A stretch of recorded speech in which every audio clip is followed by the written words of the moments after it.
Bonsoir et merci d'être à ce rendez-vous pour passer en revue les principales informations de ce jour.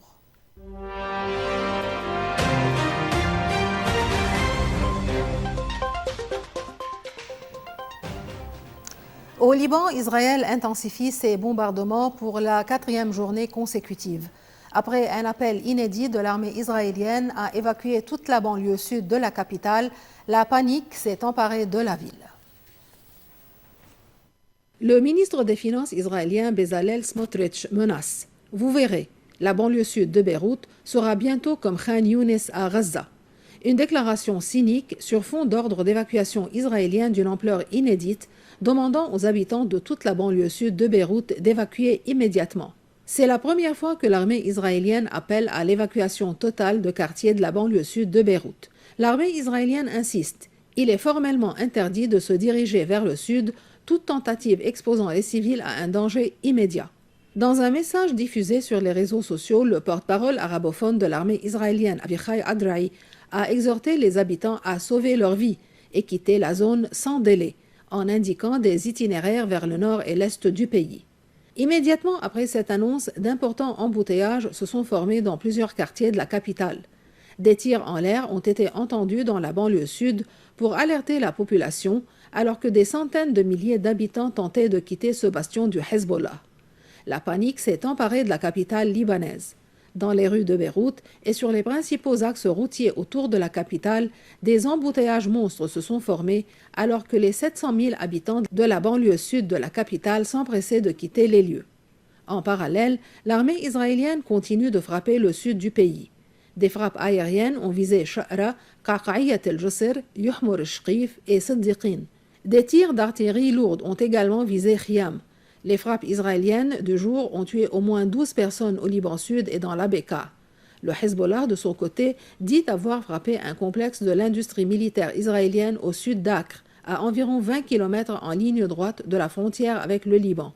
Le parti a également ciblé une force israélienne progressant vers Markaba. Il a tiré sur une force israélienne déployée à Tel Nhas, entre Kfar-Kila et Bourj el-Moulouk, dans le Qaza de Marjayoun. Le gouvernement libanais a décidé d'interdire toute activité militaire éventuelle des gardiens de la révolution iranienne et d'imposer des visas à l'entrée des Iraniens dans le pays. Le Premier ministre Nawaf Salam a appelé à procéder à l'arrestation d'éléments liés aux gardiens de la révolution iranienne et à leur renvoi vers l'Iran. Le Conseil des ministres a consacré l'essentiel de sa réunion au développement sécuritaire et politique lié à la guerre au Moyen-Orient. À l'issue d'une séance qui a duré plus de 3 heures, le ministre de l'Information Paul Morros a rapporté les déclarations du Premier ministre Nawaf Salam, qui a dénoncé des propos qu'il juge irresponsables et a estimé que la véritable faute revient à ceux qui ont entraîné le Liban dans des aventures aux conséquences catastrophiques au service d'intérêts extérieurs. Le chef du gouvernement a également affirmé que les accusations de trahison ne relevaient pas du courage, appelant leurs auteurs à présenter des excuses. Sur le plan sécuritaire, le Conseil des ministres a demandé aux ministres et aux administrations concernées de prendre les mesures nécessaires pour empêcher toute activité militaire d'éléments liés aux gardiens de la révolution iranienne sur le territoire libanais. Les autorités ont été chargées de vérifier la présence éventuelle de ces éléments, de les arrêter et de les renvoyer vers leur pays, dans le cadre d'une politique visant à affirmer l'autorité de l'État et à limiter la présence d'armes en dehors des institutions officielles. Le gouvernement a également insisté sur la nécessité de mettre en œuvre cette décision de manière ferme et immédiate afin d'éviter que les décisions prises ne restent lettre morte. Lors de la réunion, certains ministres ont toutefois exprimé leur désaccord avec la décision autorisant l'octroi de visas aux ressortissants iraniens, une mesure qui a finalement été adoptée à la majorité. Cette session du Conseil des ministres s'inscrit dans un contexte régional extrêmement tendu, alors que la guerre entre l'Iran, Israël et les États-Unis continue de produire des répercussions directes sur la scène politique et sécuritaire libanaise.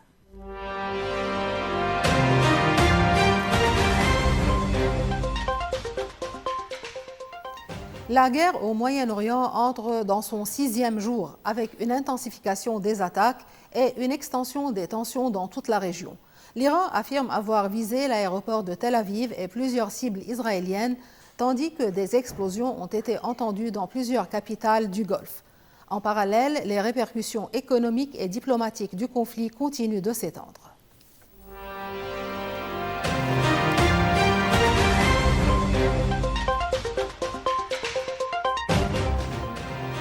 La guerre entre l'Iran, Israël et les États-Unis dépasse désormais largement les frontières du Moyen-Orient. Des incidents militaires se multiplient de Chypre à l'océan Indien, en passant par la Turquie et l'Azerbaïdjan, faisant craindre une extension géographique du conflit et l'implication de nouveaux acteurs. La guerre au Moyen-Orient ne cesse de s'étendre et dépasse désormais largement la région. En l'espace de quelques jours, les incidents militaires ont été signalés de Chypre jusqu'au large du Sri Lanka, en passant par la Turquie et l'Azerbaïdjan, illustrant ce que les analystes appellent une escalade horizontale du conflit. L'événement le plus spectaculaire s'est produit dans l'océan Indien. Un sous-marin américain a coulé une frégate iranienne au large du Sri Lanka, une première pour les États-Unis depuis la Seconde Guerre mondiale.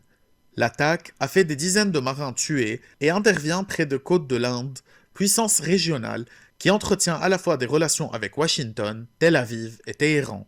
Quelques heures plus tard, un autre incident a été signalé en Turquie, membre de l'OTAN. Les autorités turques ont indiqué que les systèmes de défense aérienne de l'Alliance Atlantique avaient intercepté un missile balistique en provenance d'Iran qui se dirigeait vers leur territoire. Il n'est pas certain que la Turquie ait été délibérément visée, mais Ankara a immédiatement appelé à éviter toute escalade supplémentaire. Plus à l'est, la région autonome de Nakhitchevan en Azerbaïdjan a également été touchée. 2 drones iraniens auraient frappé la zone, dont l'un sur un aéroport, faisant des blessés. Téhéran dément toutefois toute responsabilité. Ces incidents s'ajoutent à d'autres développements récents. À Chypre, des drones ont visé une base militaire britannique, tandis que le Liban a été entraîné dans la guerre après des attaques du Hezbollah contre Israël, suivies de frappes israéliennes et d'une incursion terrestre dans le sud du pays. Pour les analystes, cette multiplication des incidents correspond à une stratégie visant à étendre le champ de bataille et à augmenter la pression sur Israël et ses alliés. Les experts parlent d'escalade horizontale lorsque la guerre s'étend à de nouveaux territoires, par opposition à l'escalade verticale qui correspond à l'utilisation d'armes plus puissantes ou à une intensification des combats. Mais cette stratégie pourrait aussi entraîner de nouveaux pays dans le conflit. Plusieurs États européens, dont la France, la Grèce, l'Espagne et le Royaume-Uni, ont déjà envoyé des moyens militaires pour soutenir Chypre et protéger leurs intérêts dans la région. La France a notamment déployé le porte-avions Charles de Gaulle en Méditerranée orientale, tandis que Paris insiste sur le caractère strictement défensif de cette présence militaire. Les diplomates redoutent désormais un effet domino comparable au mécanisme d'alliance qui avait contribué à l'embrasement de la Première Guerre mondiale. Parmi les prochains foyers potentiels d'extension figure le Yémen, où les rebelles Houthis alliés de l'Iran pourraient tenter d'attaquer des navires dans le détroit stratégique de Bab el-Mandeb. Pour l'instant, aucune extension n'a été confirmée, mais pour les observateurs, les prochains jours seront décisifs pour savoir si le conflit continuera de s'étendre bien au-delà du Moyen-Orient. Et maintenant, direction Paris, où la diaspora libanaise suit avec inquiétude l'évolution de la guerre au Moyen-Orient. Entre inquiétude pour leurs proches restés au pays et sentiment de fatalité face à un conflit qui dure depuis des décennies, certains expriment leur fatigue et leur espoir de paix. Reportage. À des milliers de kilomètres du Liban, l'inquiétude reste omniprésente. Dans les restaurants et les commerces libanais de Paris, la guerre qui frappe à nouveau le pays occupe toutes les conversations. Ça nous bascule, c'est très émotionnel en fait. On vit ici, il faut qu'on parte, il faut qu'on travaille et tout, mais en même temps notre esprit est ailleurs.